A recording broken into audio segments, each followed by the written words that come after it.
야야, 니는 너그 어마이가 죽어도 모르제? 아이고, 어느 아줌매의 한탄스런 혀차는 소리가 들린다. 인자 얼수이는 어찌 살꼬, 응? 고마 엄마 따라 갈 끼지.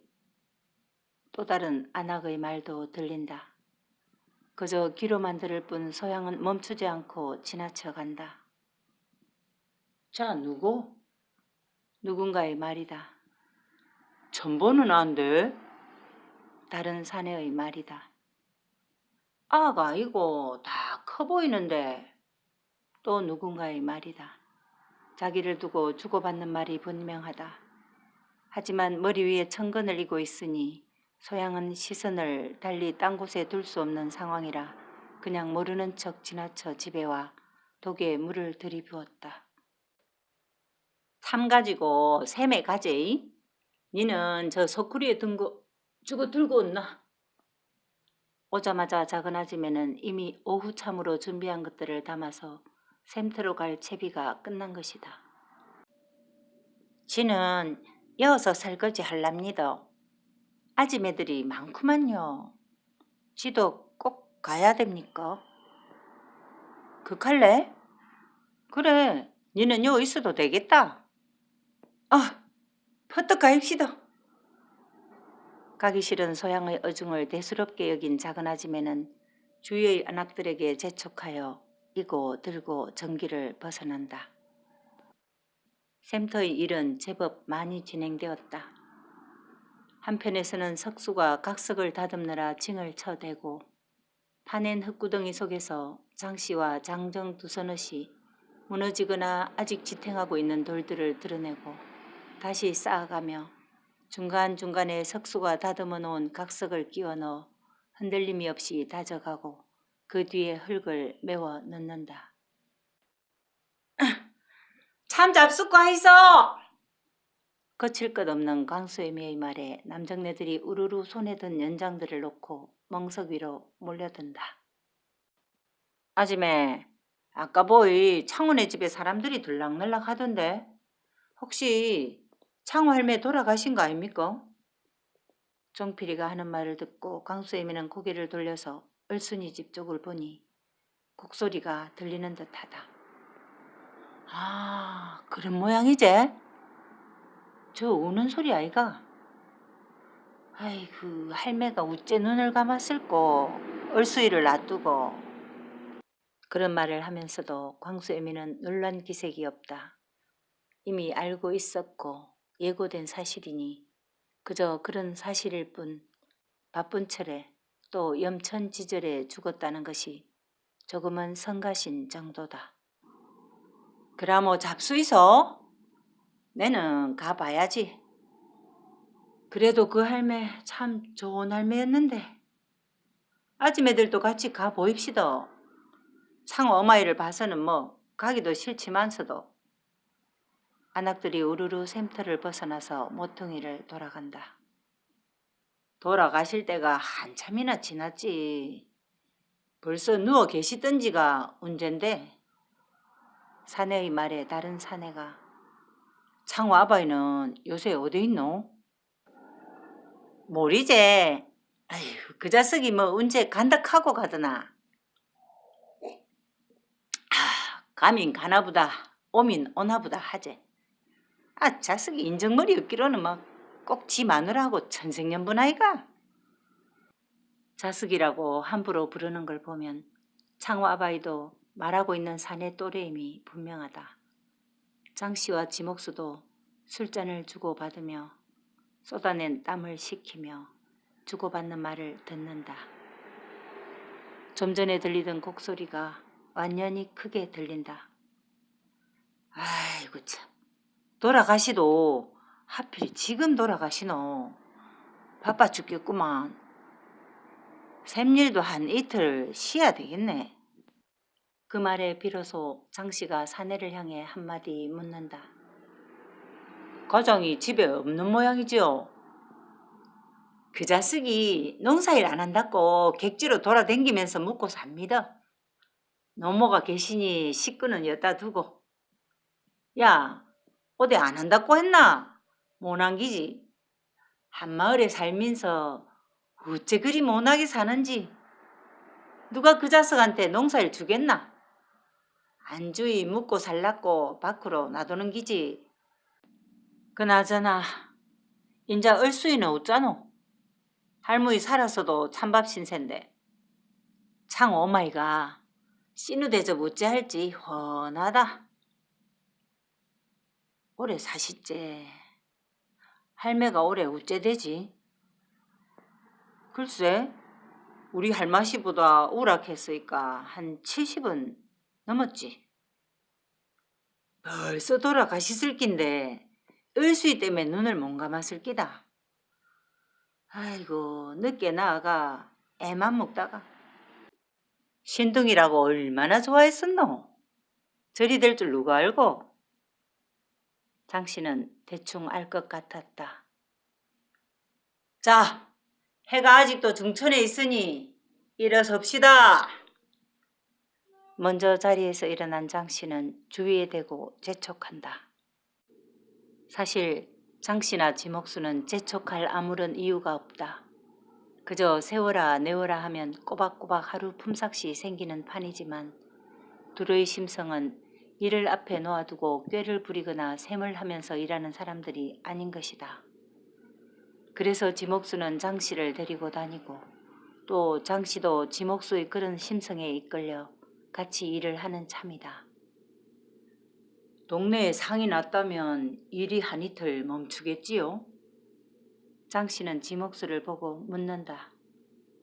상이 나간 다음에 다시 해야지. 초상을 두고 마을 사람들이 일을 하겠나? 우리도 그리 알고 있음세.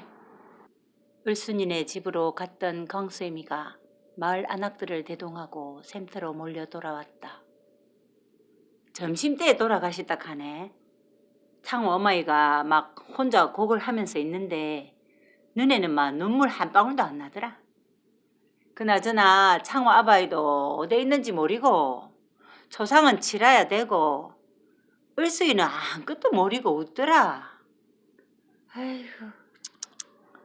정필이 아재야, 네가 나서서 오늘부터 그 집에 일 좀 거들도록 해라. 뭐 우리도 거들어야지 어쩌겠노? 돌아가신 할매를 봐서라도 우리가 해야지. 늦게 얻은 딸이 집안의 경사라고 하던 것도 잠시였던 것이다. 을순이가 돌을 지나고부터 다른 아이들과 다르다는 것을 알았고 자랄수록 몸만 컸지 도대체 하는 행동은 갓난아기와 다를 바 없었던 것이다. 을순이가 5살도 채 되기 전에 영감이 세상을 떠나고 아들이 장가를 들어서 며느리를 맞이했지만 그 며느리라는 것이 독하기 짝이 없는지라 병신 시누이를 사람 취급하지 않고 심지어 시어머니 앞에서조차 대놓고 박대를 하곤 했던 것이다. 을순이 어마이는 풍으로 자리 보존하기 전까지 그저 을순이를 가슴에 끼고 살았던 것이다. 소작을 붙이며 살던 아들도 못된 성격 때문에 마을에서 늘 따돌림을 당하고 또 그 며느리조차도 패악한 성격과 용심으로 겉돌곤 하던 차 을순이 오라버니가 그나마 붙이던 소작을 빼앗기자 식솔들을 남겨둔 채 돈 벌어오겠다고 객지로 나서고 명절 무렵이나 되면 집에 오곤 했던 것이니 어마이가 죽은들 그 소식을 들을 수 있는 길이 없는 상황이다. 집으로 돌아온 광수애미는 따라온 안악들에게 남은 음식을 이것저것 나누어 주면서 광수 아바이한테 말해서 초상 치르라 할 기다. 자네들도 내일부터 창호네 집에서 일 좀 거들도록 해. 철없는 창호가 상주 노릇하게 됐구만. 에휴. 이튿날부터 샘터 일은 멈춰지고 동네 사람들이 창호네 집에 모여 초상을 준비한다.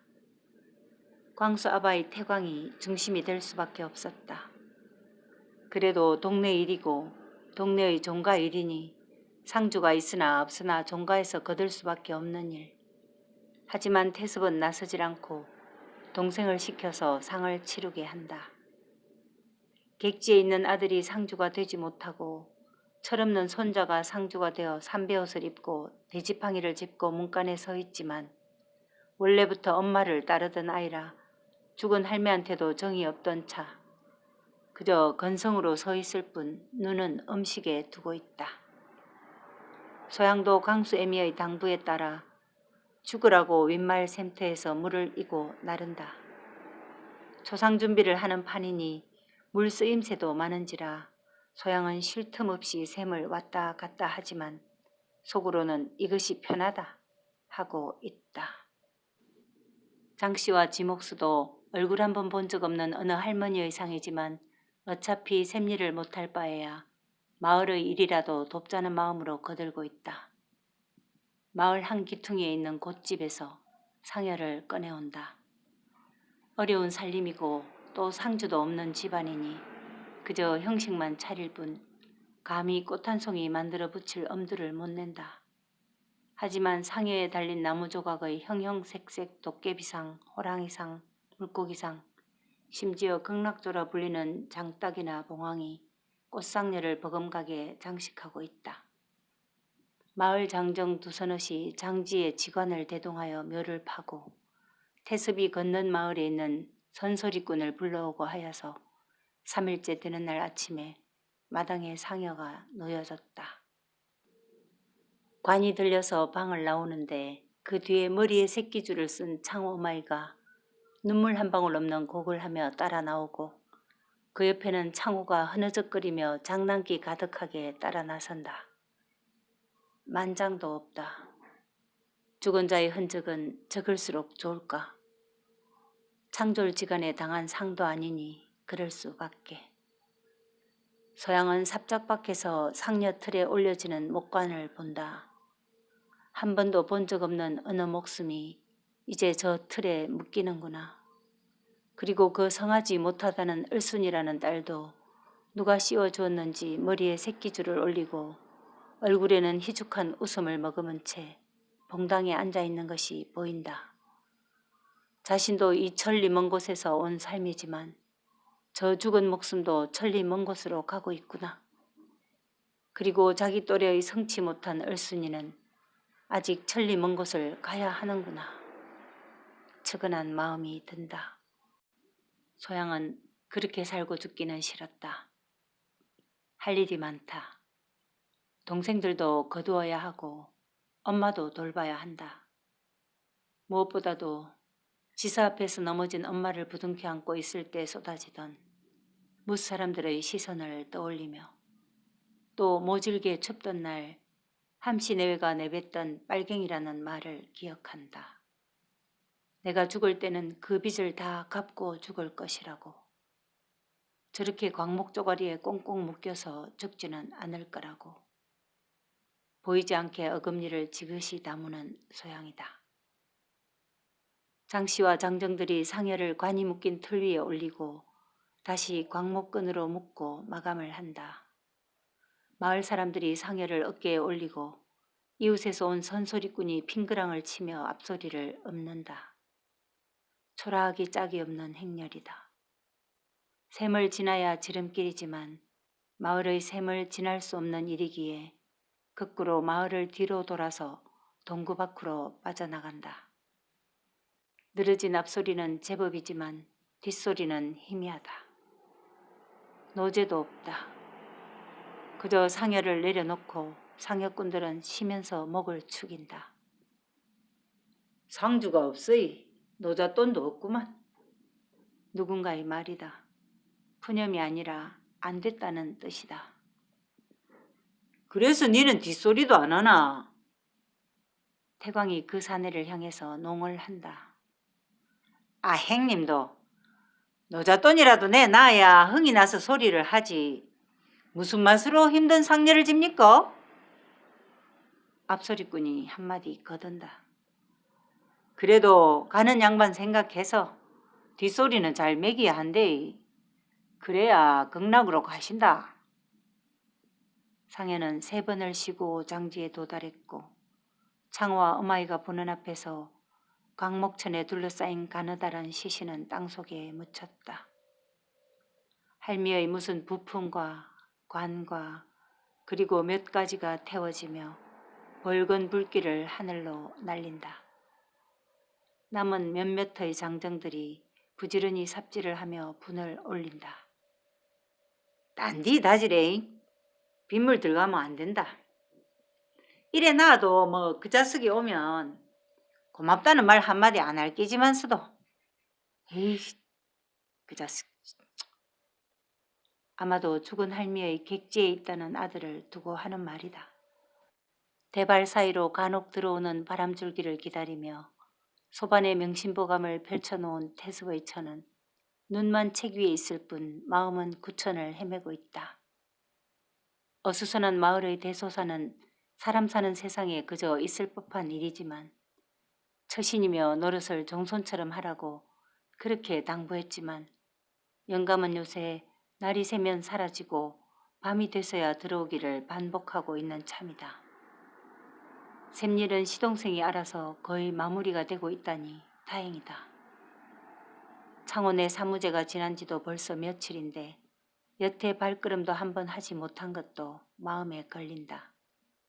비록 험한 사람들이라 해도 안에서 거두어야 뒤에서 모난 소리 나지 않는다는 것을 태섭의 처도 알고 있다.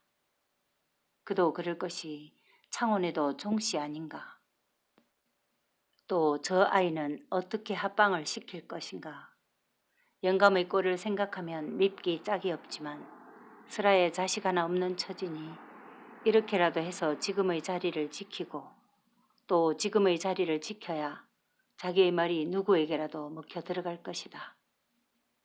까짓 씨바지 들여 자식 보는 것이 어디 우리 집뿐이랴. 오히려 대를 이으면 집안의 위신도 더 반듯하게 설 것이 아닌가.